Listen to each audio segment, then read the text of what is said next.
there's a great shot. It's late at night, and it's of this house on this street, right? And that was the house, that was the flat that I stayed in at the time.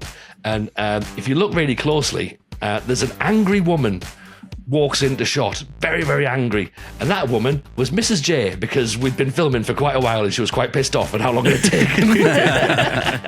Yes. Yeah, it was late, that, wasn't it?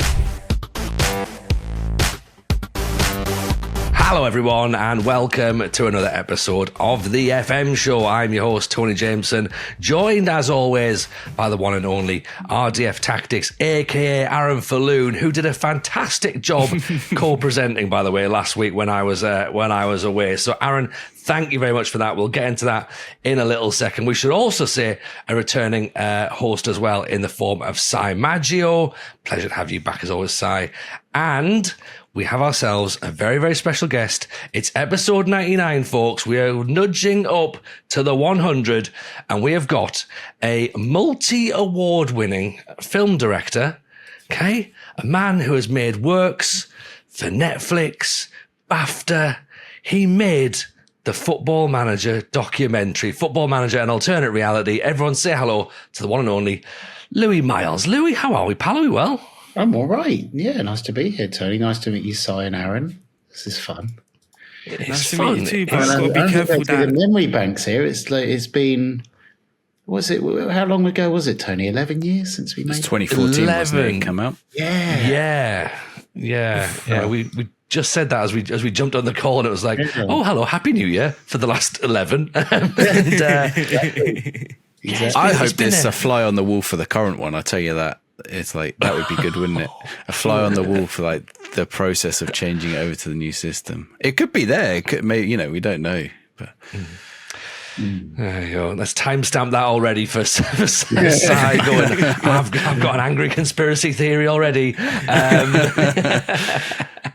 Well, I'll tell you what, let's cast our minds back then, okay? So Louis, there might be some people, okay, who aren't familiar with A, the idea that there was a Football Manager documentary, and B, what that documentary is how it came about, and also then we'll talk about how I ended up in it, which is still weird. So let's cast our minds back then. Should we start with how it came about first of all? I mean, how it came to me, I was working at the World Cup in Brazil for the BBC. And a pal of mine called me up who runs the Great North Run company. He said they'd all been to the pub with Johnny Owen, who's Vicky McClure's husband. Yes, that's the right way around. And they Johnny had made I Believe in Miracles, I think, the Notts Forest, which is a great film. And anyway, he couldn't do it. And Paul Foster, who runs the Great North Company, and Matt Colliandris were like, "Well, we can make that." And then they said, I made stuff by that point and nice films and stuff. And they said, "Do you want to do it?" And my 10-year-old self was delighted because, like you all, well, I don't know how older you are, Si and Aaron, but I was addicted to Championship Manager 2 in 97, 98, and then when it turned into Football Manager, and I'd lost years of my life to it. So it was kind of a way to say fuck you to my parents, because I used to not do any schoolwork and play Championship Manager. That's Football Manager. And then all of a sudden, here I was getting paid to make a film about it. So all those years of fucking around so can you swear on this podcast? Yeah, of course you can. Yeah. All those as long years, as we're 4 minutes in, which I think we are now. Yeah, we're fine. It's in 22 of the F-bombs, right? You should see where it gets to.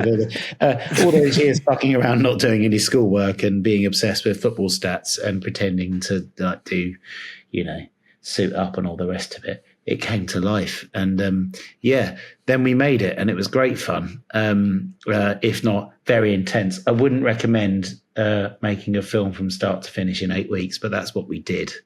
I haven't watched it for ages. I still get people commenting on it, actually. But yeah, it was cool. It was, as I say, an intense process, but you know what? Like, it was just shows the creativity of the community that, as I now know, films need lots of characters in it and people that keep you engaged. And, there's some sort of Geordie comedian that was quite good. Well, I mean, we can get onto that bit if you want, because I've pulled it up online to go through the cast right now. Aaron Seiss, sit yourselves down for this, right? This is the cast that Google acknowledge. Okay, so Ole Gunnar Solksjaer, fine, okay, he can get in it. Vicky McClure, she's quite famous as well. Paolo Nutini, he's pretty good. Andros Townsend. Demetrio Albertini, right? We're getting up and up. Alex McLeish. I went all the way to Forti del Mare, which is like the most exclusive beach in Italy, and we had lunch. Yeah. It was great. Madness. Demetrio Albertini's in there. Alex McLeish, John McClure from The Reverend and the Makers, who he was legend in this film, by the way. Adam Cleary, shout out to the boy Cleary, of course, who was doing incredible bits in the football world. Which Sir one? Myles Jacobson. He was the. Is he Geordie as well? Am I going? Yeah, he's Geordie. Yeah, he used to work for 442. He's just moved off to run his own YouTube channel now with the Telegraph, I think, possibly. Is it Telegraph? Yeah, nice lad. Yeah. So he was great. Johnny Sharple's in there as well, talking about Vika Strock. And then we've got Oliver Collier and Paul Collier, of course, the original founders of Football Manager, Chris Markham, and it just ends. Nobody else in it, apparently. No, I've not got a credit. I'm the first massive head in the film. What's that on IMDb? Is it? Yeah. I think you can edit IMDb. You can suggest. Film you as well, blimey. I think so.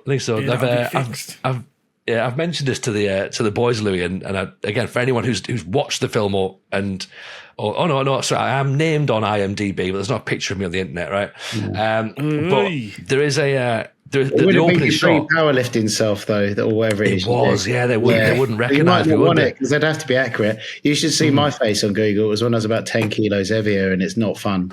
Okay, we can Photoshop this ever so slightly then. But there's a great shot. It's late at night, and it's of this house on this street, right? And that was the house. That was the flat that I stayed in at the time. And if you look really closely, there's an angry woman walks into shot, very, very angry. And that woman was Mrs. J, because we'd been filming for quite a while and she was quite pissed off at how long it had taken. Yes. Yeah, it was late, that, wasn't it? Yeah. So she comes storming in and I'm just like, oh, that's the missus. I remember having to fight for that scene as well, because that's the intro for the film, isn't it? Yeah, and I remember, having to really Should fight. have kept that in. No, it wasn't. It wasn't. It was there. Yeah. So let's talk about the idea then. So, I mean, the idea of a documentary. I remember when Myles was teasing it online about there's this new project coming up and it's something that's very, very different. And a load of people had tweeted going Football Manager film, question mark. And he was playing the role pretty well and being like, maybe, we'll see. And then obviously it dropped. And I mean, take us back there, Louis. How did the plan go from how are you trying to sort of pull all these ideas together? I mean, because documentaries, of course, they evolve organically, but as you say, you've got 8 weeks to try and put together a cast of FM players from around the world. I definitely wouldn't recommend doing it in 8 weeks. It was pretty stressful. But I guess the team that were put together could do that, because we'd all started off in live sport, and that is very much get it done quick and get it done well. And so there was good people working on it. Look, the main thing was really great characters, and then trying to work out how the story would go through it. I mean, I think looking back on it, I think it was, probably 15 minutes too long, but you know what? Football Manager wanted it. I think we had to make it that long to get cinema status. And it was amazing, having now done loads of films, and how hard it is to get things in cinemas, especially these days. But even back then, I think it was a remarkable job. I think Tom Markin did the deal. Maybe Myles got involved with it as well. But to get it out to that many cinemas at the same time, and I think they did a hell of a job of filling them all out. I mean, it was such a big thing. And then it got distributed on telly around the world. We had to make a shorter version as well. Anyway, you've got to have a beginning and a middle and end in all these films. So that's always the trickiest bit. And the beginning was no problem. I remember the middle bit being slightly difficult, just because how do you keep the pace up, and then in the end, put some music in and a few more jokes. Like, put loads of jokes in it, and it keeps people entertained. The good thing is, as I said right at the start, it's full of characters and people that really believe, really believe in this. Really believe in the characters that they've created and the personas that they've made, and have done some stupid fucking shit. And so it's funny. So do you know what? As you said, John McClure is very, very good in it, right? Just storytelling, like the madness and the obsessions that you get. It is funny. It's it's kind of not really about the game, really. It's just about the sort of separate lives that we all lead in our lives anyway. But then obviously it's quite nice to go into an alternate reality. I know this now. I have 2 children. I often pretend to be managers quite secretly of other teams. So yeah, it was good. It was good fun. It was great fun. And because people were so prescient with their storytelling and so involved with it, you could live with them on screen for a while. Quite often when you make a documentary, it's like, oh, how the hell do you cover this? That's any project that comes across my table now. It's like, right, okay, great story, but how are we telling it? Like, where's the business in this? And much harder to make them these days because now streaming's around, everything's far more expensive to license and all the rest of it. So then you have to look at drama, and then you need to spend loads of money doing that, etc., etc. But with this one, it also didn't really matter because in its essence, and I'm sure Myles will hate me saying this. God bless you, Myles, if you are listening. But the memories for people my age of Football Manager were not amazing graphics. So you could kind of get away with it as sort of not looking at $1 million in that sense. But I think it holds up well, actually. As I say, I think I last looked at it a few years ago and I was like, oh, this really holds. So it was good fun. Good fun. Just waiting for the boys to come in this, because again, like I sort of like, I forget from being involved in it as well. I'm like, let's have a bit of a reminisce on it. But I want to sort of hear what Aaron and Si got to think about it. It was difficult for me because I remember, obviously, the first time I heard about the actual documentary is when I met you, because I'm the same. I was addicted to Football Manager for a very long time, but I was never like on social media. I was never like on the internet, so I didn't actually know that there was a movie and all of this stuff. So I didn't know. There's a lot of things that when I started making content, I realized there was a whole like community before I even knew. I was just playing the game. I generally grew up thinking I'm the only guy playing this game, because every one of my friends, no one played it. Everyone was FIFA. Yeah, everyone was either FIFA or. Yeah. Yeah. So I'm 32, so I'm probably around that age. Like, people got their PlayStation 2s by now, and they're playing Need for Speed and that. And I'm like, mate, what are you lot doing? You lot need to play this Football Manager game. Because Football Manager, my dad and my older brothers, it was always on, so that's why I was addicted. I was hooked straight away. But yeah, I never knew about any of these things. I just thought Football Manager is just a game in my household. I didn't know that thousands of players were actually playing it around the world. I thought it came with the game, but I'm now checking and I can't see. Yeah, I think it did. It came with that year's release. Maybe it was with like the special edition or something. Because I think actually now I think about it, maybe I own it on DVD somewhere in the garage somewhere. I'm gonna have to root it out at some point. It's been a while since I watched it actually.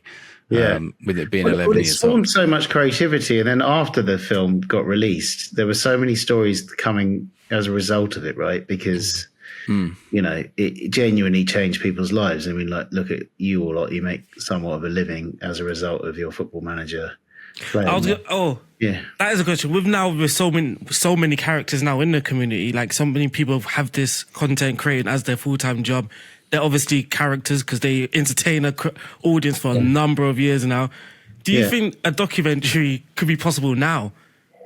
I don't know, possibly like as a YouTube series or whatever it is. But do you think it could be? I mean, I think there's, I think you'd want to approach it differently, right? So I think there's that bit of you would follow them, follow people on the tournament, right? And then it's.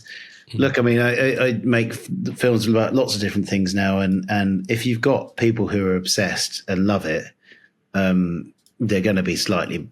Don't take this the wrong way, guys, and I don't want to beat down on the audience here, but you're going to be slightly bad, and that's good. Yeah. More interesting, and actually to get to get that excitement, all that tension, and I don't know. Do people still dress up in suits and stuff? Does that? Oh, Yeah, I think so. Yeah, I don't think you. Yeah, and it's funny because you see that it's usually like so we've all been through that stage. We've been there and done it, but now we see like there's like new content creators that are doing it, and now to them it's like, oh, I've got this idea, let's do the suit and the cup final. I'm like, we've been doing that, but it's crazy how everyone catches the same idea, and so it's definitely a thing now. And now we're obviously on with things like streaming, online streaming, people can really push it to another level now. So yeah, that's what's been happening. I think that's the thing. I think like before it was one of those things where you could say you wore a suit. Like, and you go, oh yeah, I wore a suit to the cup final, and no one's going to question you. They just sort of go, oh yeah, he clearly did. But as Aaron says, now that it's streaming, like you can do it. Like, and I remember when I started streaming, so during the pandemic, I had a cup final, and my wife had tweeted out going, right, okay, just a quick straw poll here. Whose husband is the dickhead who's streaming Football Manager on the internet wearing a suit on the hottest day of the year? And there's a screenshot of me in the suit, because of course you would. Why not? I've already said I've done it for a stand-up show. I'm absolutely going to do it on stream just for the extra vibe. But it is now a little bit like Aaron says, when you see like newer people coming through, like in The Simpsons when the B Sharps play on top of the record store and like Ringo Starr drives past and goes, it's been done. Like we've all got a little bit of that going, we did that back in the day. Every idea has been done, isn't it? Yeah, every idea has been done. But when we finished it, what was so surprising, the amount of stories that really came in of like people even doing madder shit. And then we Football Manager, like, right, we've got to keep on filming these. So we kept on filming these stories, and there was one guy, Chris, and I can't remember his surname, but he got bored in his tech job, and his wife wanted to move to Spain to run a yoga retreat. So he said, pick 2 teams and I'll play as both of them, and whoever I do the best with will move there. So they moved to Torrevieja in Spain. He fucked around a bit doing some journalism work, and then got involved with Torrevieja, and then liked it so much, and they liked him so much, he became their commercial director. And like all these like kind of random stories. There was one we didn't get to film in the end because it was just too logistically difficult. But there was some guy who was like working on the world's biggest dinosaur discovery in Argentina.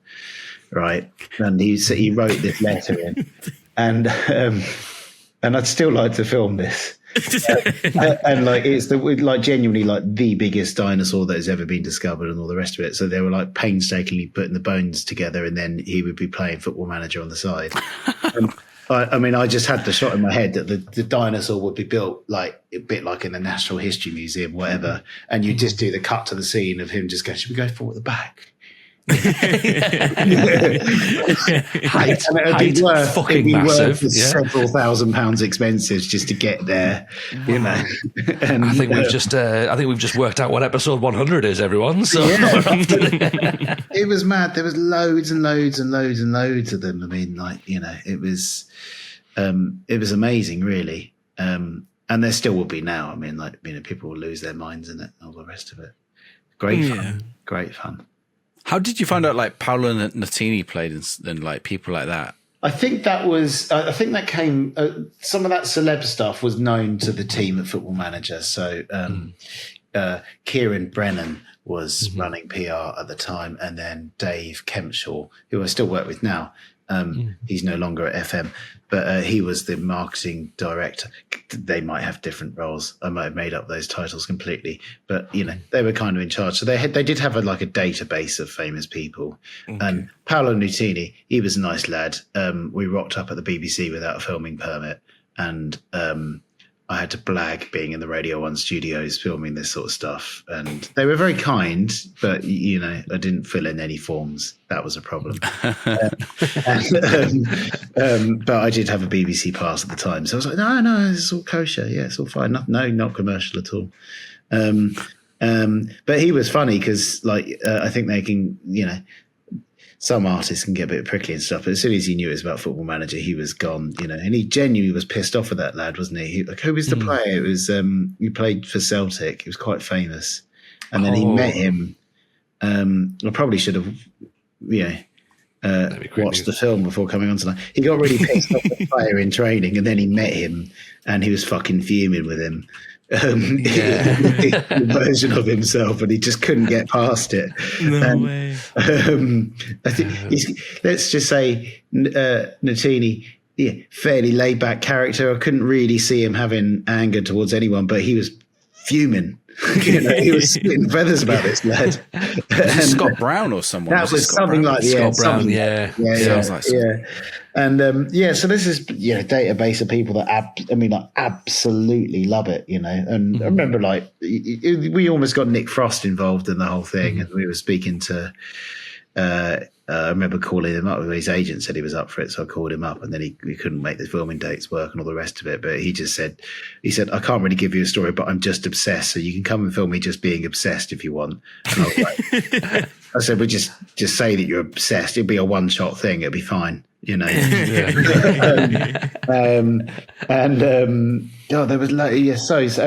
there'll be so many more still. But it feels like it's in a different iteration now. Obviously, the game had already got fairly complicated by that point anyway. Complicated in a good way. I was addicted still, right? And I played it for quite a few years and all the rest of it.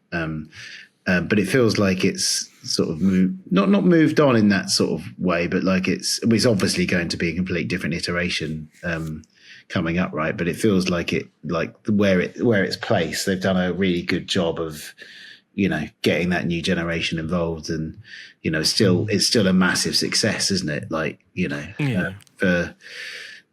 it must be hard against FIFA and all that lot, and all the badges you get and all that stuff. But I think the interesting thing that was touched upon during the film, because it was one of those things that it was always spoken about that. Do you reckon real footballers play it? Do you reckon real managers use it? Someone's got to, surely they've got to.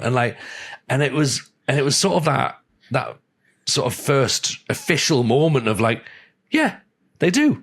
And here's one. And he's going to tell you about it. And it's so you've got Solskjaer there, you've got McLeish in there, and the Albertini story was completely mad. For those who haven't watched the film, Italy play England, and I think it was a friendly, and Peter Taylor is manager for one or two games, and obviously Italy have done their prep thinking that Sven, can't remember, Hoddle maybe, it might be Hoddle, can't remember, long time, right, long ago. Anyway, yes, it would be 97, 98 type vibes. Anyway, they've done their prep, not knowing what the England team is. And then, of course, Taylor then chooses a load of kids, that no one's ever heard of. And so they literally on the bus get out, championship manager, is it? Well, we weren't allowed to call it championship manager in the film, obviously. For and they literally right, okay, that guy's really good at heading, and this is be careful, this guy, he's fast, and all the rest of it, and it worked. They literally did their team talk on the basis of, and that was obviously a fairly basic version of the game. Now, I've seen it within clubs, how much the data is used, and they do a lot. I know that the game have done, and I assume they still do, data deals where the scout, we've got a scout here, right? It's genuinely used. It's all fed into these things that interact. It's kind of art imitating life, which is why I think Myles wanted to call it an alternate reality, because and it was a clever name, because people are pretending to be in suits and taking their holidays to their honeymoons to Bulgaria because they played with some random team in Sofia. So people are literally living out a different version of their lives, but then also football's kind of become the game and vice versa and all the rest of it. It's and you're right, so many players did use it and still do. It's sort of sort of mad, really, and not in a FIFA type way, where that that's obvious. I think it's something quite special about it because if you've ever played the game at any length, you realise that you're fairly geeky, or like it's a bit of a pastime that's not. I wouldn't say not normal because loads of blokes do it, but like it's a bit statutory. It's a bit bit outside of it, or the rest of it. So then, actually, when you see someone famous and really cool playing it, you're like, yeah, fucking get in. Yeah. So for me, it's just like in my existence. Yeah. In my head, it's how, where do you find, because it's like, it's not FIFA, right? So this is my thing. Like, I understand why footballers might play FIFA. Like, they can just go in their room, just play a couple games or whatever, just get their mind off. But Football Manager is not a game where you're like, I'm just going to jump on and play 2 games. It's like you're jumping on and your whole night could just disappear. So then to hear like a footballer plays it heavily, it's just like, I'm like, mate, I'm more amazed at where you find the time to do it. Because it's like sometimes it can be mentally taxing. Footballers have got. I spend enough time with footballers now. They got. I mean, like, I think for them, for us, it's difficult to imagine. That's what they would want to spend their time on, like a game that's just a spreadsheet game, effectively. Loads of money and time, I guess. Yeah, it's a spreadsheet game. It still is fun. Fundamentally, so like a FIFA might surprise you, like you can play as yourself with many of these footballers, it looks like them and that sort of thing. Like you can see where the appeal is to play FIFA, but Football Manager, you're like, well, again, it's a niche game. I kind of agree with you, man, because like I now know that I'm like well on the spectrum and very dyspraxic. So me actually playing football doesn't work. I mean, I played in a quote celebrity cricket match at Hay Festival last week, and it was funny because I'm not an author. It was for the authors cricket team, right? I'm not an author, I'm a filmmaker, so why am I taking part? And then B, I'm literally the most dyspraxic person of all time, and like, as seen by, I went to go and catch a ball and it landed about 5 feet in front of me, like I can't play it. So Football Manager makes loads of sense to me, but it also I'm really bad at actual computer games as well because I just can't. I'm the same, the wonky eye and the rest of it. So like, get me on the statty bit, get me on the rest of it, get me on the, I think characters. I think the interesting thing at the minute is, and as the game's evolved, I think I sort of get where Aaron's coming from, like that idea that like your downtime is to then immerse yourself in this like, really heavy going game and this heavy going world. Like where it's at now, and Sai, I don't know what you think about this, but where it's at now, the amount of like work that's involved in Football Manager is like, we've joked on, it's like email manager now. Like you have a day at work and then you jump on the laptop and you have another day at work. And you're just like, this is fucking, I've got so much to do. Like, Sai, are you behind in your Football Manager emails as well? Or are you caught up to date now? I just skip. I'm much like real life. I probably don't pay attention to half of them. And then miss an important one, which actually happened to me the other day because a player was sold and I didn't notice that he was sold because they'd met the release clause. And I went to look at my team and I was like, where's my player gone?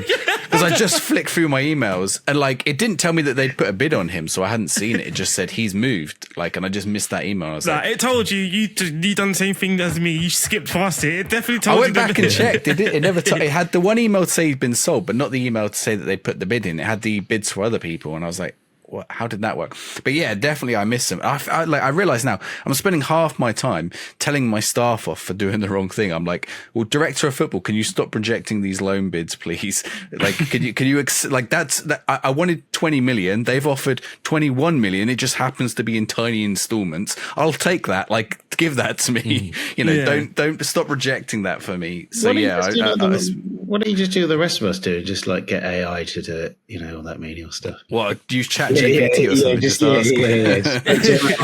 Get that sounds like more. Then I've got to manage AI as well. I feel like I can hear Myles turning in his grave at this moment in time.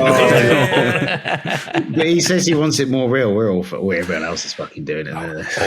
No, don't bring that up, Louis. I've had lots of people angry at me. If we make it real, then a lot of things that football managers do in the real life are going to get taken out of this game. So people don't like it. I want to do my transfers. That's the thing I like. Doing the transfers. I like doing the transfers. I like doing the bollocking. And the tactical side of things, I I pretended I was really good at, but I wasn't that good. I was more of the motivational. I was more of a tracksuit manager. Let's put it that way. You know. Yeah, that's the way. Yeah. That's the best way. So Tony, don't take out my transfers. You annoyed some people by telling them you'd take out their transfers. Well, it's like that line in A Few Good Men, and like, tell me the truth. You can't handle the truth. That's where we're at with that one. Yeah, but well, hey, this is what it is. This is why the documentary is an alternative reality. It's like a new universe where you can do your transfers. You can sit in this suit. You can jump on an open top bus. You can go and have a show at Blyth Spartans. All those sorts of things that can just happen. The bus, yeah. Was it you that took the bus tour? Yeah, it was me. You, wasn't it? Yeah. There's also the moment as well, and again, I can't remember if I told this story on the podcast before. So, listeners, if you have heard it before, really, really sorry. But all the stand-up bits that we do in the film is done at Blyth Spartans, because we obviously had loads of sort of location shots in there to sort of get like a nice feel of me looking wistful and in fact, there's a slight tangent to that. When we went to watch it. For the premiere in the hotel in London to watch it, I was stood at the back, and there's some dude stood next to me as my massive head came on screen, right, filled up most of the screen. Some dude stood next to me, just turned and just went, "Is that you?" I was just like, "Yeah." He's like, "Who are you?" I was like, "It doesn't matter. But so we're at Spartans, and we do the stand up show there to get all the stand up bits, and then at the end, I don't even remember this, Louis, but at the end, the chairman at the time of the club, because the whole part of the stand up show is I write to try and apply for the job, and he writes me a very comical letter back saying all the reasons why I'm not going to be Blyth Spartans manager. So do that as part of the show. He comes on and he says, like, thanks for doing the show and that. And we have a little chat, and he goes, "Just a quick one. Were you the bloke that applied for the job?" I was like, "Mate, I've literally just talked about that on stage." He's like, "Oh, yeah." Blimey. It's your stand-up set. That you did that at Edinburgh, didn't you? Yeah. Magical. Yeah, that was a weird one. That was a few conversations of, don't do that. That's a stupid idea for like a debut stand-up show with no reputation. I was just like, yeah, probably, but it could also be really fun. So we went with it. It did well though, didn't it? From memory, like it was great. Yeah. So sold out the run we did. Kevin Bridges came to see it, which was very, very nice. He sent me a message to be like, "Can I come and have a watch?" So that was cool. So we're in this little 40-seater room, and like there's Kevin Bridges just sat at the back, and everyone's like looking around going, "Why is Kevin Bridges here?" And I'm like, "Hello, I'm here as well. My show." He's the warm-up act. Yeah, exactly. So that gave it like a nice little sort of stamp of sort of, it's not bad, which is quite good. You did the right thing though, because like Edinburgh's. I was just chatting to someone today about Edinburgh and how hard it is to like. I mean, most comedians lose several thousands of pounds, and that's the ones who've done well. Oh yeah, I mean, I've got mates who've had really well reviewed shows and all the rest of it, and then lose their shirt because it's $10,000 a month just to rent the room. Plus all your costs and everything else, and all the publicity and all that sort of stuff. And actually, whoever gave you that advice about don't do it, obviously didn't really realise the power of actually if you've got something that cuts through. If you've got a story. She was wrong. I mean, I still married her, but she was wrong. Oh, really? Yeah. So, Mrs. J. You did well. But I was like, look, I said, this is a story about people. I says, football manager is just the vehicle with which it goes through. And I think that's what comes through in the documentary. And we notice it with streaming, and we talk about Football Manager is the reason people love it is the stories that they create. It's the narrative. It's you immerse yourself in it, and everybody you meet has at least one story of their greatest Football Manager save. It just so happens that you managed to curate a bunch of people who also had stupid things that they'd done as well. Yeah. Well, but also I think it's within a lot of us. I mean, like, I've got 2 daughters now, and my eldest one is definitely in her own world. Like, half the time, it's quite hard to access her, but she's created an entire different universe in her head. I still don't I think there's cats involved in it somehow, maybe some witches. Yeah, I'm just saying my daughter's literally the same. The whole world, different language, Yeah, she creates everything. Everything's like, and it Like makes 1 minute she's English, like you're talking normal. You go out the room, you come back, and she's gone now into her world. You try and communicate with her. She's like, I'm back now, and you're like, wait, what? Wait, what? Yeah. So I mean, I guess when I made this, I didn't have kids. So I didn't realize, and I'd forgotten, what it was like to be a kid, I suppose. But I think, it is actually still really creative. Actually, it's really setting off creative juices in your own head.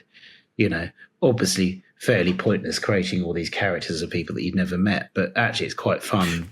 You say that though, but a lot of us now, especially now with a lot of opportunities with the internet, you get a lot of opportunities.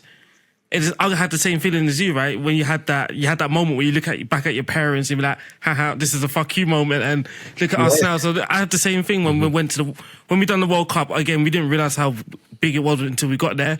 But it's only when we got there, and I'm phoning my mum now. I'm like, Mum, turn on the Twitch or whatever it is, blah, blah, blah, blah.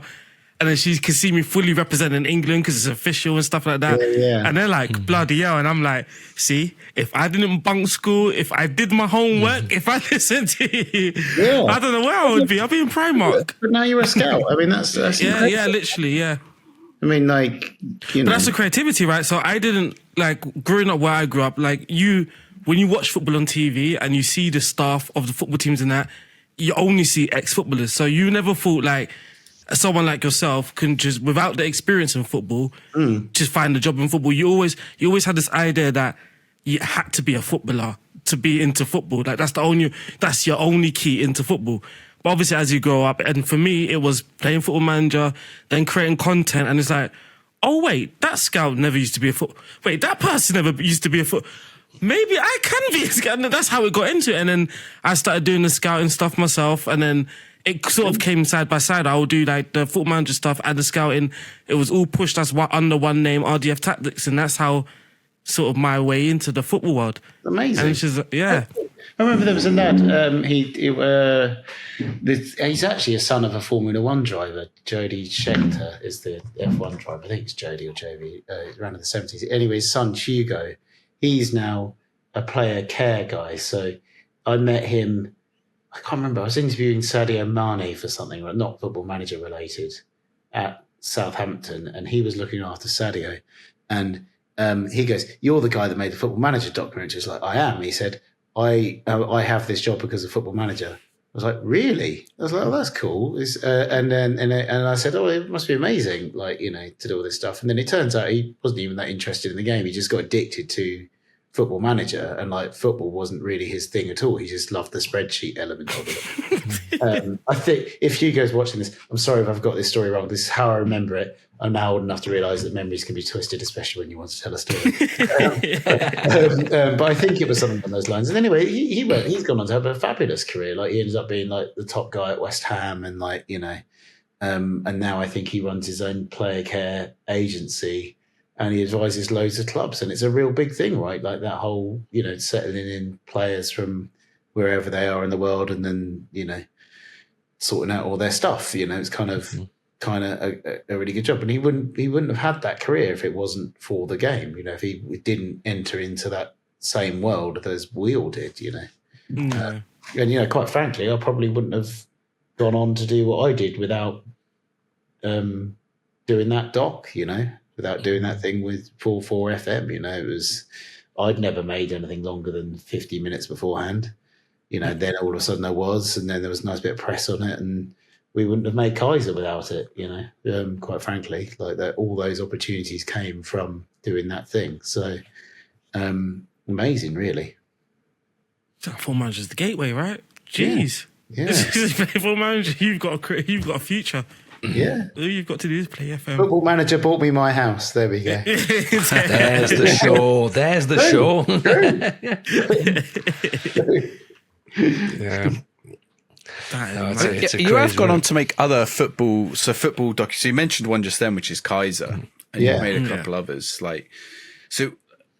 Of those, I mean, we could talk about real football a little bit. Which one? What do you? Any of them you find particularly interesting? I think the Kaiser story is really interesting, but well, it's kind of like the anti-FM, right? So for those who don't know what the Kaiser title, Kaiser, the greatest footballer never to play football, is about a guy who had a 26-year professional footbal career in Brazil, but also around the world, signed contracts at a load of really big clubs like Flamengo, Vasco da Gama, Fluminense, but never played a game. He never played a single game of football. In fact, he was never really seen on the pitch. He was Scott a conman Carson. who would do anything, anything to get a contract, and then everything not to play, because then he'd find out that he's actually a bit shit. And he did it all. He did it all because he wanted a footballer's lifestyle to like basically be. He wanted to be a guy called Renato Gaúcho, who was a top Brazilian player. Should have been bigger than he was, but he kept on getting dropped from the Brazil squad for partying with Kaiser. But was up there. Like at the time, he was sort of considered as good as Romario, Bebeto, and Edmundo.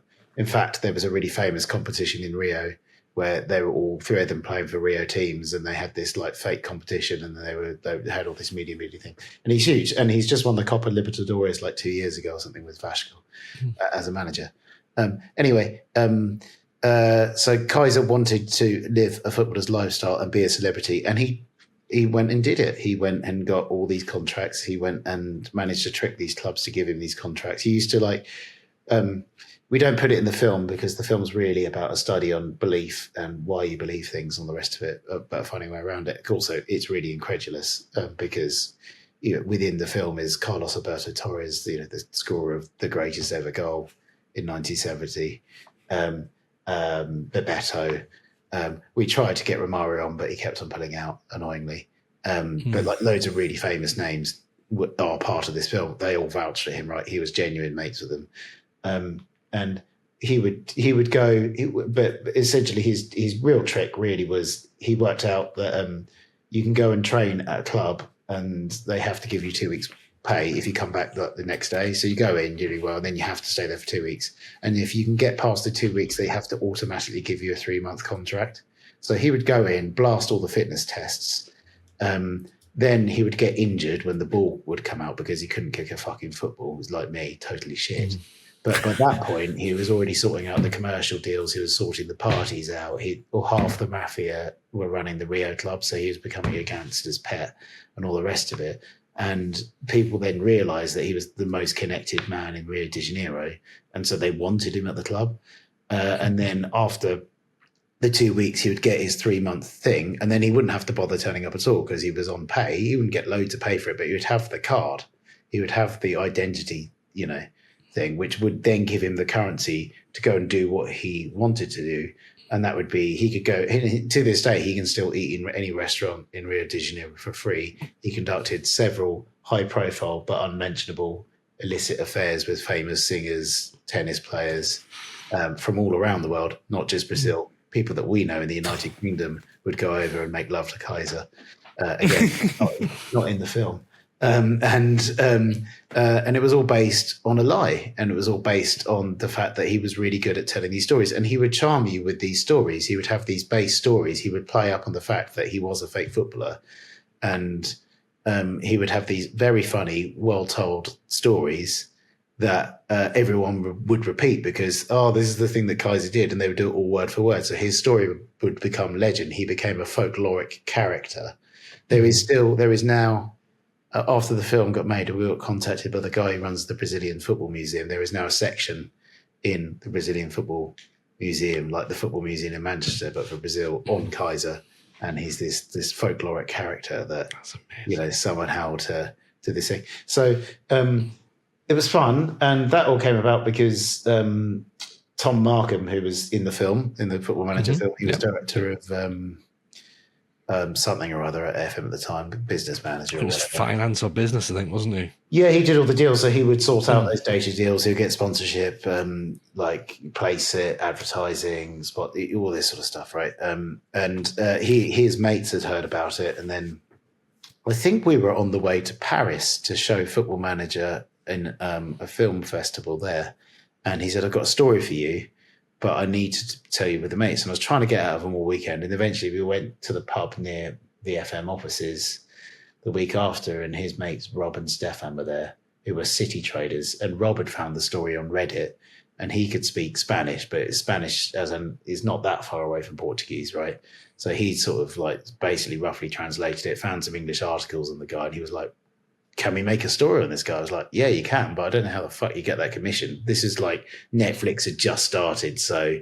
Oh, now it would be ezy, surely, like those kind of documentaries. Well, yeah, weirdly, and it's one of the... In theory, yes and no, because without wanting to belittle the business I'm in, quite a lot of those are quite formulaic.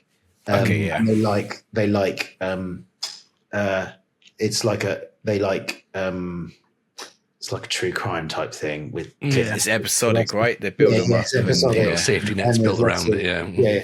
They were looking for the next Tiger King or Firefest. Well, the Firefest wasn't episodic, was it? Yeah, not all of them, and like there are the whereas this story, as we found out, was really not. No one hated Kaiser, and he didn't really screw loads of people over. And we did have a guy help us out, a guy called Dr. Kevin Dutton, who is the professor of conmen and psychopaths, was at Oxford University. He's now professor of all psychology for the Australian government. And he said, because he did a psychological study on Kaiser, because we had to get some sort of backup for something legal, I think, and then also to release it in cinemas. And he said he's the best con man of all time. He said usually the best con man of all time, there's loads of them that haven't been caught. That he's the best one that's ever been caught because no one hates him. And seemingly no one could really, and he had high empathy, so he wasn't a psychopath. So it was a kind of fascinating sort of 2 years making that thing, because he is a con man, so he's trying to con us and tell us his version of the story. So the first 2 trips over there, we're getting told all these amazing stories, and then we would go to Bebeto's house, and then we'd hear, and like Bebeto loved him, and he started crying because he hadn't seen him for so long. Like, it was a genuine thing. But after a while, we kept on hearing the same stories over and over again. It was like, something's not adding up here. So we started to go and like try and find our own stories. And then it became like a game of cat and mouse, because even though we would arrange things without him even knowing, within 24 hours, he'd be phoning us up saying, why did you go and interview this guy? I found out about it. My spies are here, this, all the rest of it. Jesus. And it became a game of us being conned versus him, and then trying to get to the truth. And I'm not going to reveal what happens in the film, but there is a twist.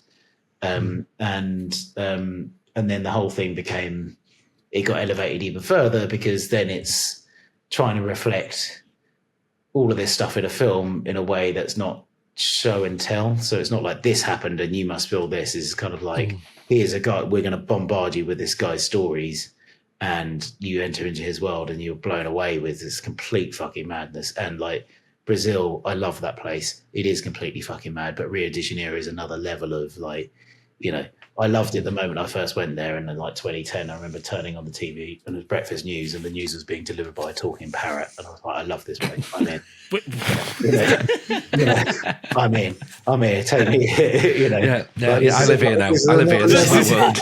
Just suddenly break off the song, and they're like, whatever, like, and there's such creativity about the place, and so you got to kind of push all that on screen, and an amazing experience, really. And like, it was sort of, and it would be like, honestly, it'd be like one, what's the best way to put this? When we first went, we raised some money, or the lads raised some money for us to go, because it's like, right, you've got to make a teaser tape to go and get some interest for investment, because it turned into a film that you needed to raise money for, to make, and then try and sell it, as opposed to go, hey, Netflix, or hey, BBC, buy this. And there's no reason why the BBC would have bought it, because it's not an English story. The budgets aren't big enough. You'd have blown it on trip 1. So we raised a load of money to go. We went over with 2 fantastic cameramen, Steve and Will, and Tom and I. And we didn't know if we were going to find him.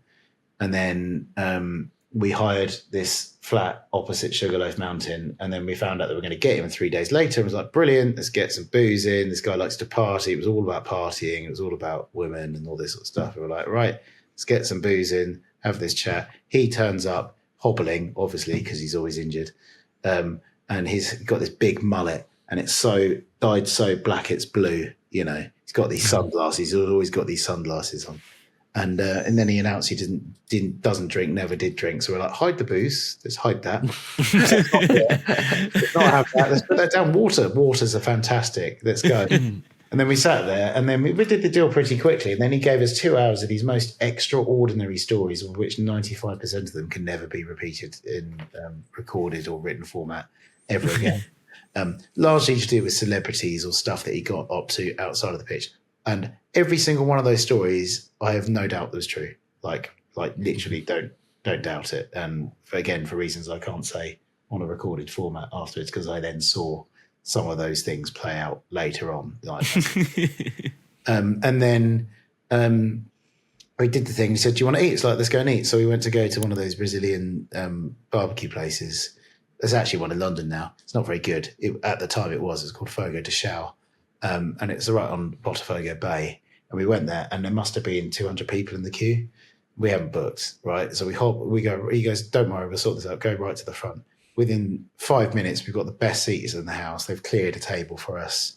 We've walked straight in, massive discount of the whole thing. And we're like, "This is amazing." And then we're like, "Right, let's start filming." So we set time to film. And he was like, "Look, can we get some people to interview?" So he gives us some names. And I'd filmed in Brazil a few times the beat before, but like, not to this level. And it was kind of like, "Can we go and interview? Let's go and interview the national team doctor of Brazil, like between 95 and 2008, right? Let's just say those terms, right? Like been there for a long time, top doctor, all the rest of it. Fantastic. Right, we'll meet you at Lapa at 9:00 at night. Okay, a bit late, that's fine. Turn up, this guy's in shorts and t-shirt, looks like he hasn't slept for a week." It was like, this doesn't feel right. Interview him, quite funny. Doesn't, interview someone else, doesn't feel that great. Day 3, we're in a brothel with a transgender funk singer who's saying, "I've never had sex with this man, but he kept on trying." And we're going, "This is fantastic, but it's costing us a lot of money." And like, I'm not sure we're going to get anywhere with this. And then about 2 days later, we get an interview with Carlos Alberto Torres, like captain of the 1970 team, right? And then he sat there and he's talking about football generally, and we get on to Kaiser. And then he's saying, "Yeah, I had him at Botafogo and Flamengo. The guy's fucking nuts. We signed him. Couldn't get rid of him. To make a film about him, really. We are. Fantastic." Right? Yeah. And he was like, "Yeah." And then it turns out they were genuine friends. And they're like, "Right, okay, now we have a story. Now we are in." And it just got madder and madder and madder. I mean, there was two occasions where the fucking mafia turned up. One of them with guns. And then chief of police, as I say, singers, loads of football people. Like the guy was just known and connected to everyone. He had just had that chat. As soon as he opened his mouth, he would have anyone for toast, And it was one of those stories you had to get people. If you would be out with a camera and you'd have to get them there and then, because if they had time to think about it, they won't take part because their wives wouldn't be happy, And it was kind of mad. But as I say, anti FM really, because the amount of it's done really well, that film, and I still have to do press on it these days. But I always remember speaking to like real sports journalists, right, about it, and people that are really into their stats, and they were like, "Why didn't you just check all the records? Why didn't you just do this?" I was like, "Well, we did." It doesn't exist. It didn't exist. It's like, and also there were 7 Carlos Kaisers at the same time, and he just kept on changing the name a little bit. So he's a madman. And I said, "But this is the point." Like, and then they were like, this isn't. And well, I remember one distributor turned it down because they got really obsessed with the fact that we hadn't done any of this journalism. It was like, "Well, we've been out there for 2 years, right, on and off. Like, we've done our journalism on the story. Like, and if you think this is about like him wanting, the whole point is he didn't want to be on the pitch." He knew that a footballer equaled celebrity, right? And he wanted the kudos of the currency and that high life to go with it. And that was his world. There were no real agents at that time in Brazil. He would have been the best agent of all time. Yeah. Do you think some of it is that? Do you think it like he was fulfilling a role in a way that wasn't one of footballer, but more sort of like a player liaison or like a player? Yeah, it could be any one of these things. And I've spoken to actual footballers about it, and they were like, "Oh yeah, we've got a guy like that, and there is a guy like that for a lot of these guys." But I don't think that is their role is to be that guy, Whereas Kaiser was definitely more than that. In the end, the club started hiring him. like properly. We spoke to one guy who ran, I think at the time he ran Vasco da Gama. But, yeah, that's the one. I've got my shirt on today. Not intentionally. There we are, yeah. Yeah. I didn't realise that. It occurred to me after. There's a great chant about Vasco, but I'm not going to say it because it is too rude. He was saying that he said it was because he was a psychologist himself, and he basically said it's like, as a psychologist, I find this a fascinating story because he believes it's a bit like this alternate reality, but he genuinely believed that he was part of football and he was a footballer, right? Like, and that he told himself so many times that is what he was, that it was hard for him to confront that he wasn't, right? He'd gone so far deep on it, and it's that kind of psychology of like telling yourself that you are something when you're not, and all the rest of it. And like you can build this alternate identity, and we all do it in our lives. We mask upon mask upon mask upon mask. And he said at the same time, we had a player at Botafogo who was part of the national team, and it wasn't known to anyone, and we didn't put it in the film, but the guy was an alcoholic, really bad, and so they hired Kaiser to stop him and to pull him away from stuff and like show him the way. And that was, they said, you can be a player, here's your money, you can have the kit, you can have the full thing, but your job is to look after him. And he did, and he stopped and kept on the straight and narrow. So he, in a weird way, it will kind of, as you say, player liaison in that sense, you know. But he could have been agent, he could have been PR agent. When we released the film, it got really amazing. Like I was trying to say to Tony earlier about like, if you've got a great story, it cuts through. I remember I was doing some brand work for DAZN. They just launched at the time. And at the same time, I was having to do all these interviews, like go on BBC Breakfast and do all these national newspapers and international stuff. And like the creative director of that whole thing was saying to us, like, who's doing your press? It's like, we are. It's like, how much you paid for it? I said, nothing. How have you done it? I said, well, I used to work in news, so I've got like this and this. We'd commissioned a book, so Penguin have got some stuff. And then, like, it's a good story, right? It's God. He said, it's amazing. And he said, I would have paid £2 million for this type of publicity. So we got all that for free. And one of them was The Sun and the Mirror both decided that, like, obviously it was target market. And so they were like, right, we're going to do 4-page spread. So we got contacting them by both in the same week. It was like, yeah, crack on. Like, we're going to send someone over to interview him. It was like, sure, crack on. Here's his number. Like, I mean, it's all in the film, but if you want to go and do it, so yeah, we want to do it. But of course, even though they're in competition, they hired the same stringer to go and do it, the same journalist. And he was like, I'm going to have to use a pseudonym for one of these newspapers, you know, so the other one doesn't know. One of the papers, I can't remember which one. He went to go and interview Kaiser. He did this interview. He called me up. He said, that guy's extraordinary. I've never had a tour de force like it. I said, yeah, it's mad, isn't it? It was like, I mean, amazing copy. Like, we're going to get loads out of it. So we did these things. We got all these big, and I saw the papers the other day because I was sorting out the garage. I was like, oh, God, there was so much press here. And then he calls me a week later, this guy, and he said, he's unbelievable. I said, oh, what's he done now? He said, I didn't tell him what newspapers this was going on. I said, there are 2 British newspapers, right? He's found out what they are. So Kaiser had no idea that it was the Sun and the Mirror, right? So what does that mean? It's a tabloid newspaper for working class people, right? Largely, in this case, male skewed, right? You know, page 3 type stuff. So he's found out what those newspapers are, what stories go in it, and all the rest of it. And he said he's called me up and he said, someone's going to call you. It's this transgender funk singer who's going to claim that I've had an affair with her. And I just want to tell you that I do love her, but I can't leave my wife. And this is just, you know, it's just terrible. And I just know that now I'm a name here. It's just going to go like spread, but I'll give you the exclusive interview for this whole thing. And he'd worked it all out, right? Like, completely worked out. You know, it was like completely unbelievable.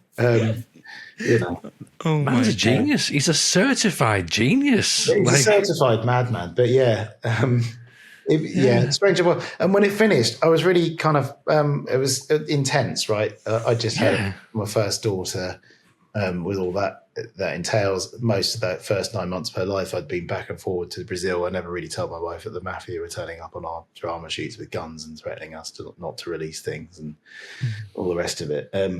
And so I was quite glad for it to just stop, and then kind of in this vacuum, because we had to sit on the film for like a year before releasing it, just the way it worked out. And so I've gone from doing this mad stuff to like, do you want to do a corporate video? And, do you want to, like, and all this sort of stuff. And then, a video about a bridge. Yeah, it was just like, completely mad experience. And then I'm like, and I'm doing this thing. But then after about 6 months, so I had just this normality of just normal life. And I was like, I fucking miss this. Like, I really miss this, this sort of thing.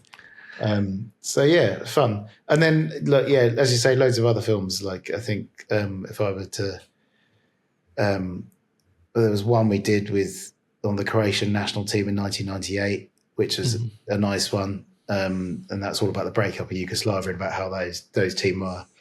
Well, I mean, essentially that under 21 team in, they win the under 21 World Championship in '87. Or 88, I can't remember. And it's like the most extraordinary team of all time. And that if that team had stayed together, they probably would have won the World Cup, right? They had that, had all these amazing players, and they're like Stojkovic and Stimac and Boban. Suka, probably. Suka, yes. Double Suka, Projanetsky, like just unbelievable talent, right? But I mean, essentially, the film looks at football's relationship with the war, and essentially, the war probably doesn't happen without football, because it's the only place in Yugoslavia where you can express your identity was on the football terraces. So that's where the whole breakup of Yugoslavia happens, with those people, with all the fan groups and all the rest of it, and then the players become iconoclasts as well. And the kind of war, it's said that the war started with a symbolic action in the Dinamo Zagreb Red Star Belgrade game. So it happens like 4 days after the first elections in Yugoslavia, where people can have their own national parliaments for the first time. And so you've got the Bad Blue Boys, who are the fan group of Dinamo Zagreb, and then on the you got the Derrier, I can't remember, the Red Star Belgrade side, and there's a guy called Arkan who runs their fan group, and he turns on to be one of the world's worst ever war criminals. Yeah, he is. And he's like, he has a pet tiger. Yeah. And anyway, the game's never going to take place. It just turns into this massive, great big fight. And then Zvonimir Boban fly-kips a referee. Policeman. And that act is just kind of like considered to be the absolute catalyst for the whole thing. It's mad, because I visited Dynamo through Football Manager. So and then that story was like one of the first things. So you go into this, like, it was weird. They just hit you with so many things because they're proud of their history, right? Oh yeah. So you go into their youth academy, right? And then, like, they're just talking. They're like, Luka Modric, Niko Kranjčar walked up the stairs you're stamping on. Luka Modric was on the stairs. So that they're explaining these things, and you're walking in, and then you've got these paintings of Boban putting, like, I think there was a flag as well that he was stamping down, and then there was just a whole load of pictures and graphs of these things, and they're like going into their history. I'm like, I'm only 32. I'm not, I don't know much, but it was really interesting hearing that sort of stuff. Oh no, it's completely mad. And then the whole thing, like, even during the war, so none of the footballers, they obviously go off to play football, but then they become iconoclasts. So Tudjman, who takes over, who becomes the Croatian president, very intentionally uses his sports stars as a way of gaining support for Croatia and the Croatian national movement. So Boban, Suka, all these players, they go off and play in these big, huge teams, become internationally famous. I mean, Boban becomes probably the best midfielder of the 1990s, right? Mm-hmm. And then you've also got Goran Ivanisevic, right? You know, and winning Wimbledon's huge moment for the soft PR of Croatia, and then the whole thing, and then the whole Croatian national identity gets formed with the Czech flag and all the rest of it, and that comes like a massive part of the kit. But then 96 and 98 become huge, just absolutely huge in terms of solidifying the national psyche, right? Mm-hmm. So you've got this tiny nation that all of a sudden are very proud of themselves, and they're now really proud of themselves because they are everywhere. You couldn't, getting third place. And Croatia were probably the best side in that 98 tournament. And then on top of all that, it kind of just massively hastens their accession into the EU, all the rest of it. And like football becomes this big thing. And it's this huge political tool, essentially.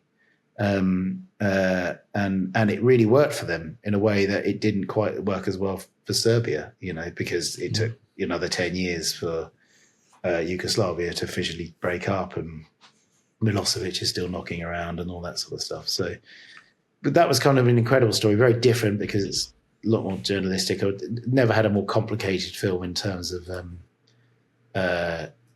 got to say the right thing to not piss off people. This is a tricky region. And I'd say another one recently that I really enjoyed doing and we're developing out now is we did a film on a Down syndrome football team in Brentford called the Brentford Penguins, IT Penguins. That's only a short film, but it went on to won Best UK Doc of the Year. We got longlisted for an Oscar and a BAFTA. I can't say what's happening to that now, but it's quite exciting. And that's like super, super touching. And then we've got one coming out on Sky later. Well, it was Cardiff for late summer, but I think late summer is a bit like East Dulwich and West Peckham in it. I think it's moving into early autumn now. And that's on Notts County getting taken over and getting Sven-Göran Eriksson and Sol Campbell as priests. Nice. Part of this mad, elaborate con whereby, so club gets taken over by unnamed people from the Middle East, backed by the Bahraini royal family. No one ever says who these people actually are publicly. Then Sven and Sol turn up. Everything is amazing. Then Sol's suddenly not there. And then a guy called Matt Scott from The Guardian, who ran the Digger column and starts investigating it, finds out the guy that running it is a guy called Russell King, who he does his research. Turns out he crashed pretty much all the finance in the island of Jersey, defrauding people out of billions. He can't be in Jersey ever again, barely really in the UK. So he's a massive fraudster and he's been at it for years, and then he's got to try and stand it up and prove it all out. And just as he's doing it, he finds out that they're all in North Korea, including Sven-Göran Eriksson with Kim Jong-il and the president of North Korea, because they've managed to get the mineral mining rights for the entire country. But it's all based on a fucking lie, because the bank that funded the club was half owned by Russell King, didn't have any money, and it was all an elaborate Ponzi scheme. Sounds like I've revealed the whole entire film there. I haven't. There's more to it. And you'll have to watch the film. But it gets madder and madder and madder. Again, complicated, but like it's funny. All of these things loosely to do with football, but not really, if that makes sense. Even, Kaiser's not about football. The Croatia one's probably the closest one to it, I suppose, apart from the Liverpool film I made about the title when that was just about football, I suppose. But that's really about war and PR and sports. The DS film Penguins is about just community and what we need out of life. And then Christ knows what the Russell King story is about. I mean, that's complete madness. But how much it would be interesting to know, actually, to bring it back to FM, like all these stories exist within the game. And I guess it'd be one for, I don't know if you've had Myles on here, or if you will have Myles on here. Actually all of those kind of stories that go on as an aside to the game, how much of that stuff could actually be part of it? Because it all goes on. Like there was a guy called Dan Davies. We didn't go this route with the last film, but he a financial fraud expert, and he was the guy who was responsible of putting football on the most risky. What did he say? It was like the most dangerous industries are susceptible to fraud, right? Yeah.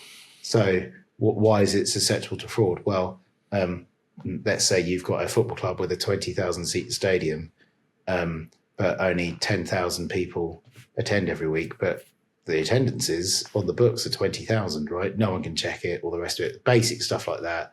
You've got a market for players, which is completely made up. I mean, it's addictive, right? So every transfer, we're all at it. We're looking at who's buying who and all the rest and how much it's going for. But the actual figures are complete and utter bollocks, right? Like how much of that money actually goes to the club? Not a lot. Like you look at those, especially those mega transfers you see. Like how much of that is agents' fees? Who's going here? How are these who's getting done down the chain? And I've filmed a couple of deals. I'm not saying who and where. A couple of them failed. A couple of them went through, and it was completely mad. I was like, "This is funny." It's funny you said that because this is always like my bug in football debates and arguments. Like you bought this person for that much, and I'm like, the money is irrelevant. Like you don't know how much. Like every transfer is different. Yeah, it's huge. It's different, and some things have got clauses. So, for example, like I can't remember who wants to sell a player, but if they sell him for 80 million, one club takes 5, another club takes 7. Yeah. The development club takes 500k. So this is why they're asking for that much. Line, man. That's the stuff above the line. There's all the stuff below it. And then that's what I'm saying. And there's other fees. Where's all that going? And it's not necessarily right, the deal, but it's all the things that are surrounding. Yeah, it's all included. Yeah. So you think about it, like, well, yeah.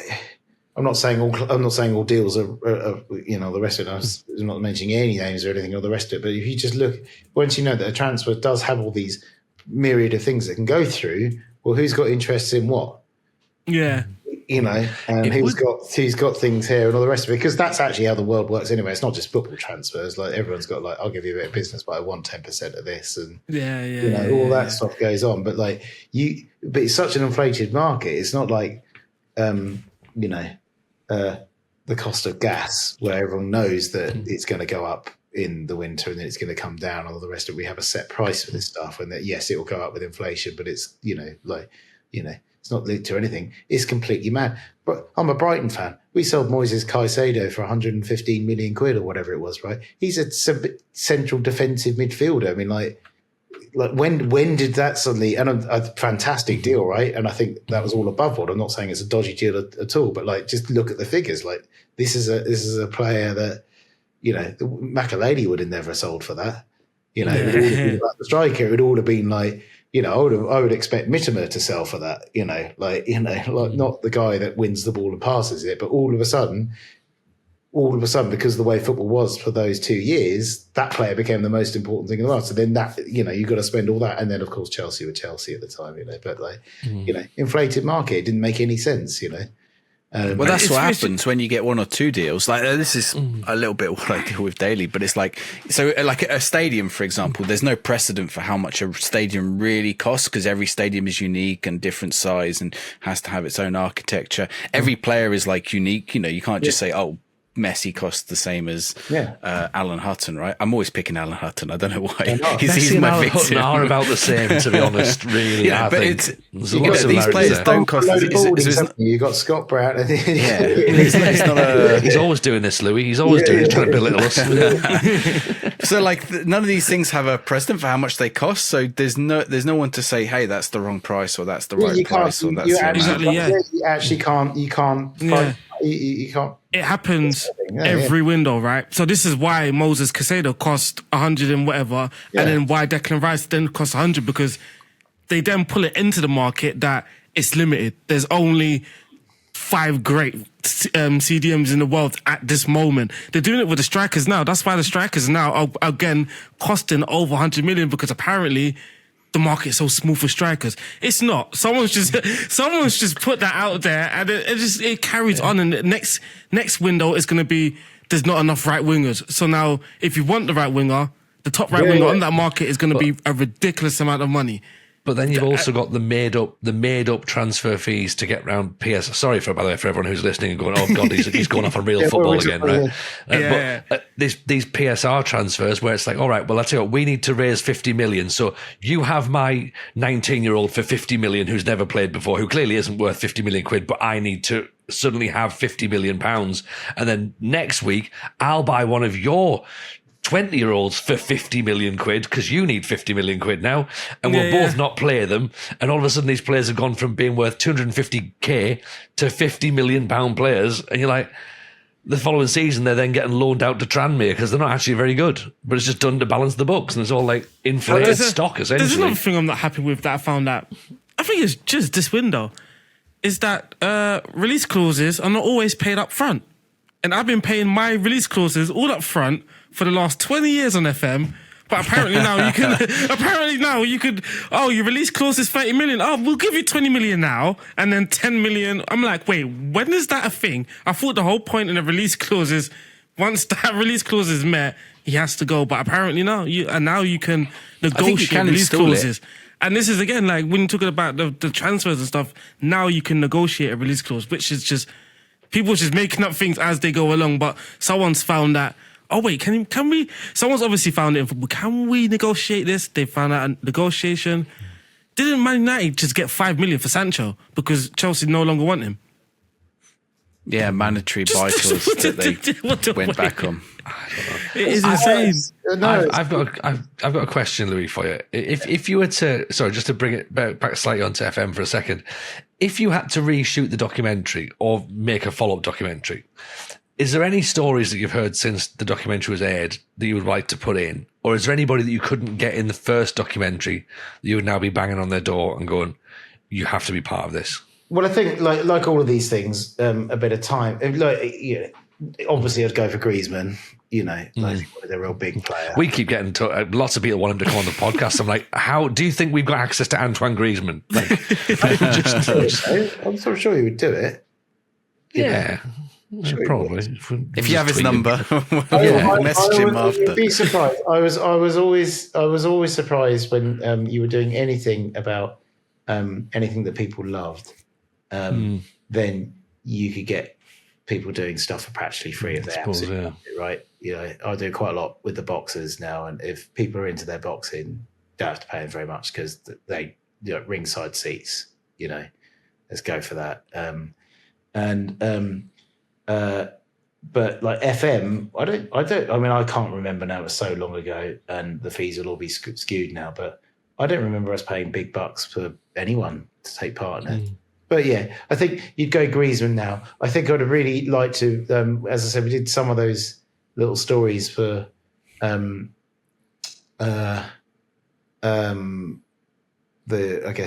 Manager's YouTube channel at the time. So we did, I don't know, must have done 15 of them. There was a guy who fell in love at university with a girl in the library because she was playing Football Manager.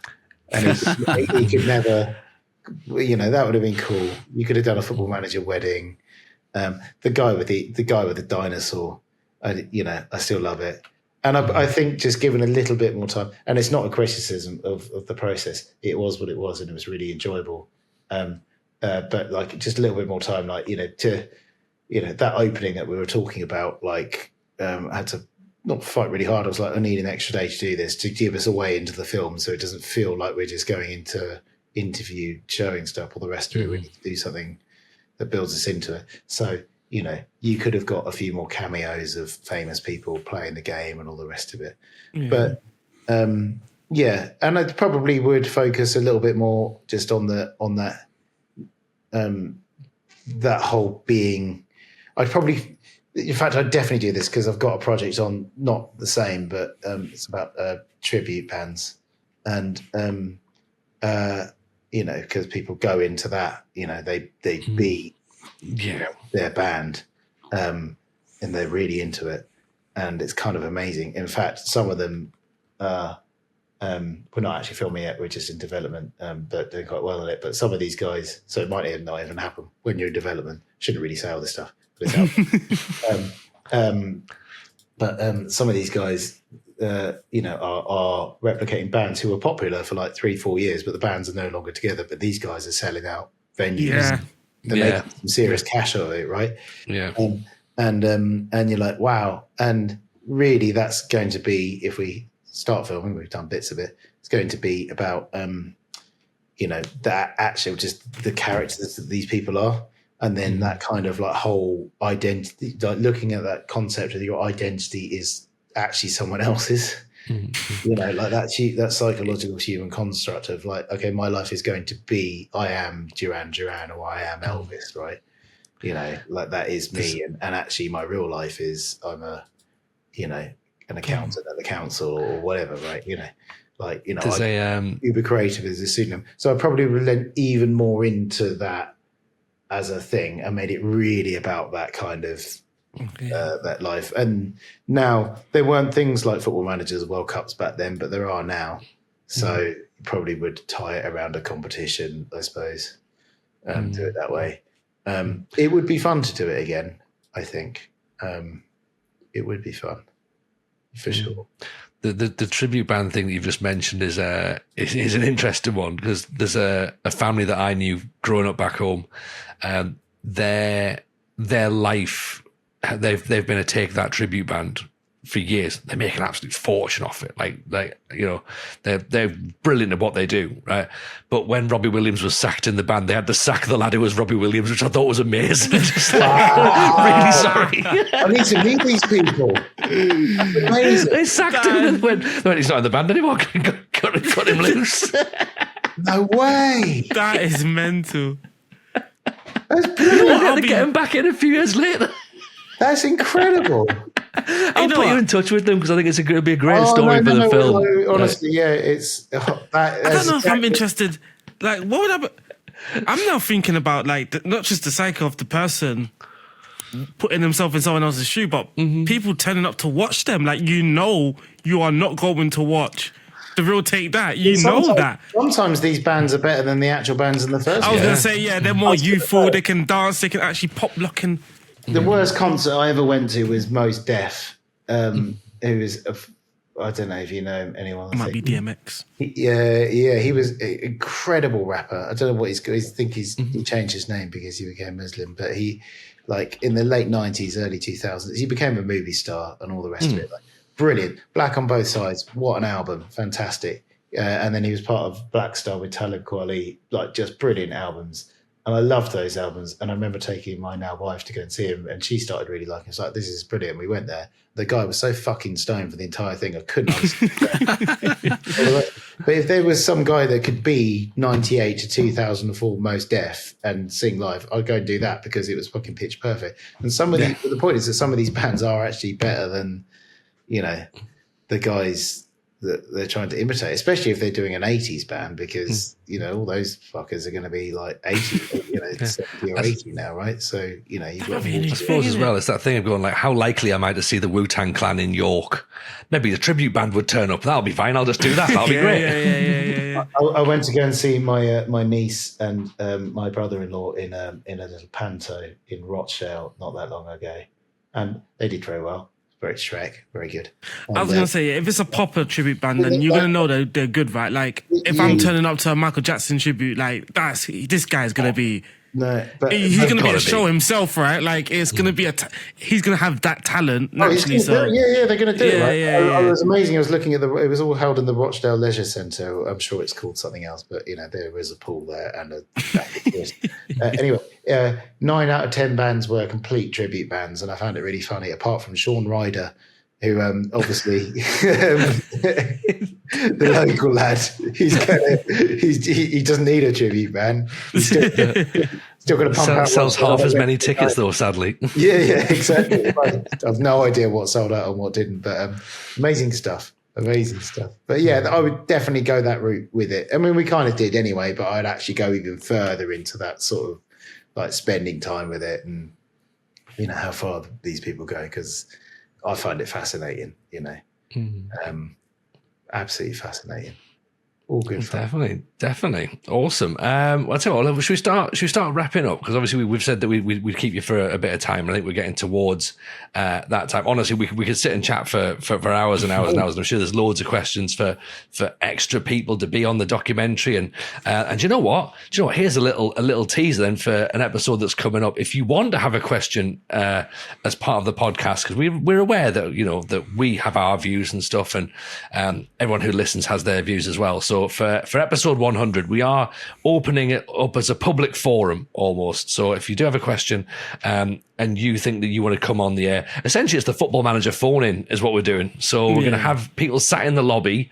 So we're not just doing creators, we're not just doing presenters or filmmakers or players or whatever. Just people who are fans of the game who basically have played the game for as long as we have. If you've got something you want to talk about FM for next week's episode, then get in touch. Drop us an email at thefmshowpod@gmail.com. We'll send you the link. please don't make us regret this. I can see Louis' face while you're saying this. He's like, "Is this a good idea?" Yeah, his face. His face. You're going to get a load of spam. Hey, you know what? If we'll get a load of engagement from it, we'll have an episode 100. We might not have an episode 101, right? Okay, we'll take a few weeks off to decompress. But no, yeah, get in touch if you want to ask a question, and yeah, just do that because I think that'd be quite a nice thing to do. Speaking of questions, Mr. Maggio.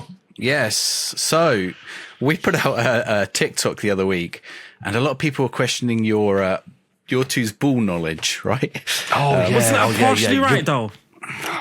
Yeah, I think so. I think Sancho see? did turn out to be right, didn't he? Because it was like he could get a trophy technically anyway, and he did. Chelsea did win as well, so he's the only one who actually did get one. So young people speak. That's ball it. knowledge. Yeah. So we're going to test your ball knowledge, and ball knowledge isn't a reference to the kind of ball knowledge that still Sylvester Stallone's always going on about, and that is also not a reference to the 1981 movie Escape to Victory, but I am going to ask you a question about the 1981 movie Escape to Victory. So could you name any footballers who were in that movie? And Myles, you're also free to jump in. Can I jump in? Yeah. You know, Russell Osman. Oh, that's not the first one I would have gone for. John Wall. What, I mean, that's there you go. I'm curious how many, if people comment, if they know any others, they got to comment. They got to pause the video now and comment straight away.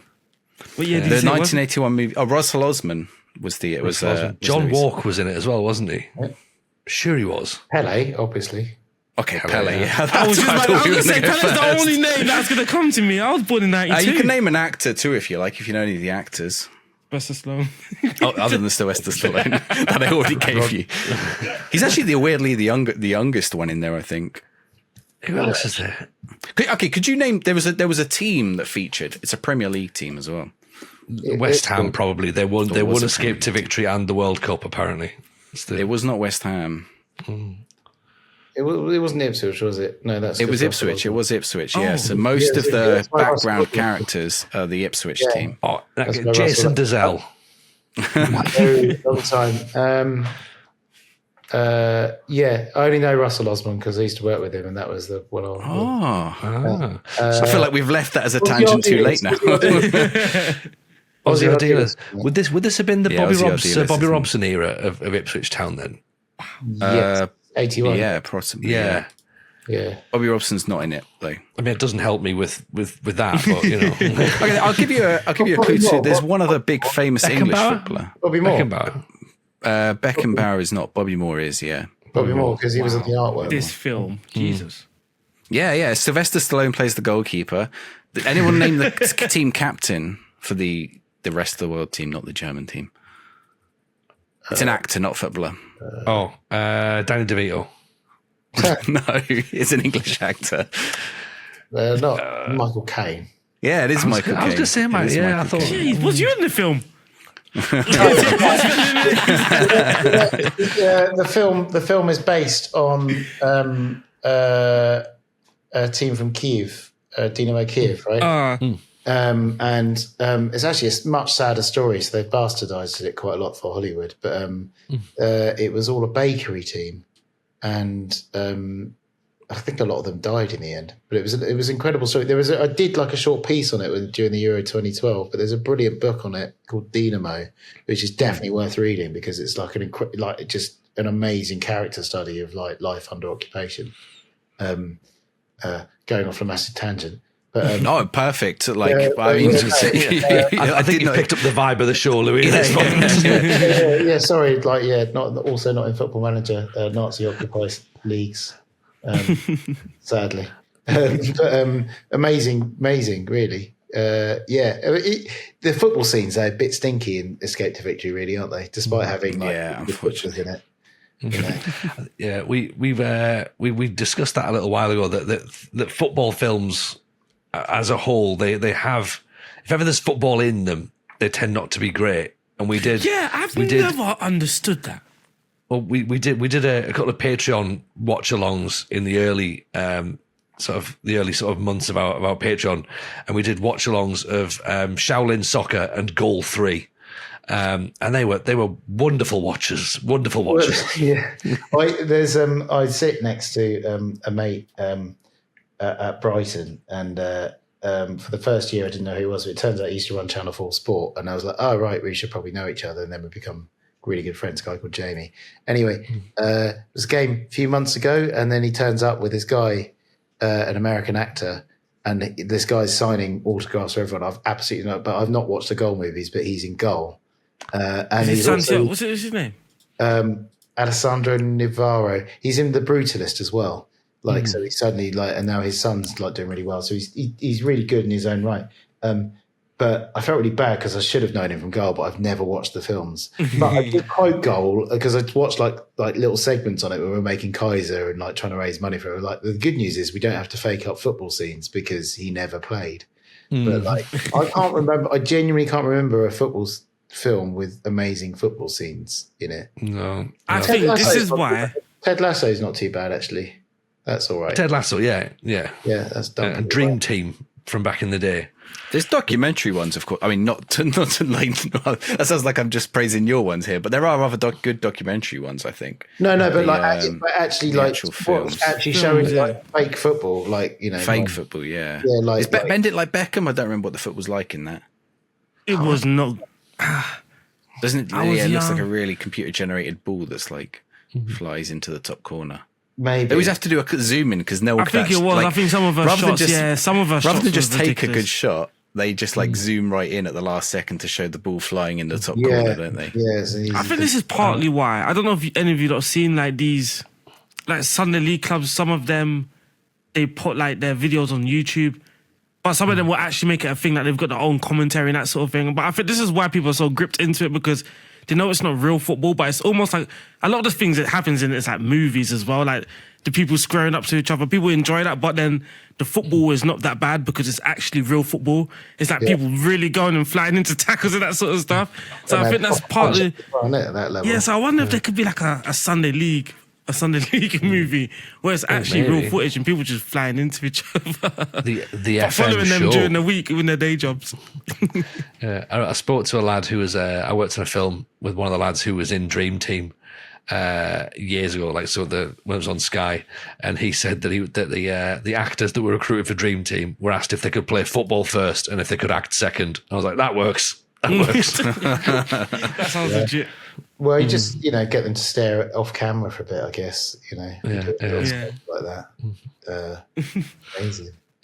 Yeah. More footballers have gone into acting than the other way around. Maybe that says something. Yeah, Beckham. Not many, but I don't know any actors who ended up becoming footballers. Well, who's done it really successful? What, Beckham, I suppose, to a point. Into acting, Vinnie Jones has got to be the architect. Vinnie Jones. Vinny. Yeah, he's brilliant. Cantona tried a couple, didn't he? Cantona was good. Yeah. Cantona was good. He's also a musician now. He was like plugging his album, wasn't he? French philosophy. John Carew was an actor for a little bit, but of course is now in jail, so we could sort of move off him a little bit. Well, they should be. I mean, you should do quite well as a footballer, right? Because you're physically athletic. You can certainly get part in an action movie or whatever. Yeah, I think John Carew did like horror films. I think that could do that for real. Oh yeah, it definitely will be. I can imagine someone like James Madison being able to do it. I think he would. Cole Palmer less so. The next James Bond, James Madison. See, Cole Palmer, I think he could just be in a sitcom and just tell him to just act yourself, just be yourself. Yeah, just be yourself. He could always be a Ricky Gervais sidekick, couldn't he? Yeah. Yeah, literally, yeah. Put him in the Idiot's Gone Abroad. Oh, man. Not calling him an idiot, but if he could be a sidekick in that, I've got to be careful with my words. Luke O'Neill could be in a film of the film of Luke O'Neill's life. He can be the leading character. I can't imagine a world where Cristiano Ronaldo doesn't end up in a film, like a proper film. Yeah, isn't it? Yeah. I mean, that would be the most. That would be the most beautifully shot film of ever, like of him. Yeah. But all of the background will just be blurred. Don't waste any time on the backgrounds. Yeah, I just imagine him in weird Portuguese telenovelas. Like that's where he ends up, right? Just like high budget telenovelas. I would have ultimate respect if he could do that. End up in one of them. That'd be like actually fair play. If that happened and Ronaldo did have a film, would it be funnier if Messi had a slightly better film made at the same time? It's just a little bit better and went for 1 minute longer. Yeah. Messi, the little snake. I just can't believe what he did to the Prime lads. Just got their bottles. With release his own drink. Yeah, just copied the bottles and like, we're going to sue Prime for copying us. Like, wait, what? Oh, is he really? That's such a... Is he? He's done. That's done. Yeah, it happened. Wow. It's happened already. It's just like, wait, what? Prime still like cost the earth, or is that? No, it's like £1 in Poundland now. Yeah. It's the Messi drink that now costs. Yeah, the Messi drink is £4 a bottle. Yeah, it's like $3.99. Yeah, it's $3.99. I'll say, yeah. I remember doing some filming with. Went to Puerto Rico to go film with Jake Paul because he was boxing, right? And it was at the time of peak Prime, and like, obviously those lads own half the fucking island, and next to his boxing gym was like literally a massive room full of Prime, and I was thinking the value just of this room alone is absolutely mad. But I remember thinking for 3 months. Because it's going to be... Yeah, it won't keep. Like, I don't know, anyone who stocked up on it or whatever. Yeah. But it was good. My nephew made loads of money out of it. Amazing. He was the one scalping it. Does he work at that Wakey Wines or whatever that place? Selling at £100 a bottle. I don't know how he's going to do with his GCSEs, but he's got an entrepreneurial spirit, so I think he'll be all right. He's now representing footballers in Brazil. I don't really understand. Excellent stuff. Well, you know what? I think that seems a reasonable place to wrap things up then. Louis, honestly, like, thank you so much for coming and chatting to us. As I say, we could chat forever. So if there's any more ideas that you've got, or if anyone has comments below, wants to get some more, we'll see if we can sort of link diaries up and get you back again at some point in the future, if that works for you. But in the meantime, do you want to plug your work, and where can people find you, and where can people find the documentary and all the things you're up to next? Football Manager, I think that's on YouTube now, isn't it? Pretty sure. If not, I'm sure there's some DVDs knocking around. If DVD's your thing, Kaiser is available to rent or buy or stream. I think you can stream it in the UK. I think that can still happen if you're abroad. Different territory by territory, but next year I think it's going to go on a platform ahead of, and we can't say because the deal's been done now, but ahead of the World Cup. You know, Brazil, all that sort of stuff. And then the Croatia film is available for free on FIFA Plus and DAZN. So if you have those things. And then Mighty Penguins we've never released, but I can't tell you why until this deal's been done. And then it will be very much released. And then the film King of Lies, football's $1 trillion conman, will be available on Sky One, documentaries, and Sky Sports at some point in the new season for your watching pleasure, and other things as well. Awesome, fantastic, excellent. There you go, everyone. There's plenty of stuff to get consumed. So go ahead and check all that content out. Aaron, we're going to lock the cameras off and we're going to do our network save. Do you want to plug that for everyone? Where can we go find that? Yes, you can find that at patreon.com/the FM Show Pod. That's patreon.com/the FM Show Pod. You can support the channel from as little as £3. And what you will get is some bonus episodes, the network save, and just amazing fun. So come and test it out. Amazing fun. There you go. That's what we're plugging now. Amazing fun. Amazing fun. Yeah. And my words are running out. I'm like, shit. Just a quick reminder that if people want to send in messages for next week's show, how do they do that? Well, they want to come on next week's show. They don't want to send in messages for it. But you know what I mean? Yeah. Yeah. There is a tweet up on X, Twitter. If that site has not melted by, I don't know if, while we've been live, it's been going into time of recording, it was currently on fire. I don't know if you saw the news 10 minutes before we went live, but or have a look in the Discord, join the Discord. All the links to all of those will be down in the description below. TikTok, all the socials. Go and check out Louis' films. That's the most important thing. And check out the Football Manager documentary. Thank you very much, everyone. It is on YouTube. We'll put a link to that in the description below as well. Yeah, do that. But yeah, Louis, thank you very much for being on the show. Really appreciate it. Hope you all enjoyed it, everyone. Take care of yourselves, and we'll speak to you all next week for the big one, episode 100. Take care of yourselves. All the best. Bye now. Bye-bye.